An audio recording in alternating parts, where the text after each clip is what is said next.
ലാലേട്ടൻ്റെ ട്രാൻസ്ഫോർമേഷൻ ഞാനവിടെ പ്രതീക്ഷിച്ചിരിക്കുന്നു, കിട്ടിയില്ല. വീണ്ടും എനിക്ക് നിരാശ. അപ്പോൾ ഈ ഒരു മീറ്റർ ഇങ്ങനെ മാറിക്കൊണ്ടിരിക്കുകയാണ്. ഞാനതിങ്ങനെ പ്രതീക്ഷിച്ച് വരുന്നത്. അപ്പോൾ എല്ലാവരും പറയുന്ന സാധനമുണ്ട്, എന്ത് അടിക്കേണ്ടടുത്ത് അടിക്കണം അല്ലേ, അടിക്കട. അപ്പോൾ അടിക്കട എന്ന് പറയുന്ന സമയത്ത് അടി കിട്ടാൻ നമ്മൾ പ്രതീക്ഷിക്കും, ആ അടി അവിടെ വരുമെന്ന് നമ്മൾ പ്രതീക്ഷിക്കും. ആ അടി വന്നില്ലെങ്കിൽ നമ്മൾ സ്വാഭാവികമായിട്ടും നിരാശരാകും. ബെൻസിൻ്റെ റിവെഞ്ച് നമ്മളെല്ലാവരും ഇങ്ങനെ കാത്തിരിക്കുക, പ്രതീക്ഷിച്ചിരിക്കുക. അപ്പോൾ റിവെഞ്ചിൻ്റെ കാര്യം പറഞ്ഞതിലേക്ക് നമുക്ക് ഈ സിനിമയിലെ ഫൈറ്റിൻ്റെ കാര്യം കൂടെ ഒന്ന് നോക്കാം. ഫൈറ്റ് കൊറിയോഗ്രാഫി ആരാ ചെയ്തിരിക്കുന്നത്? Stunt Silva.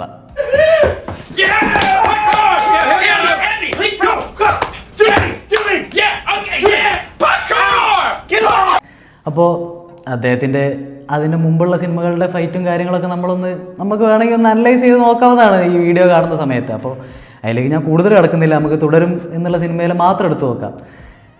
വളരെ മോശമായിരുന്നു.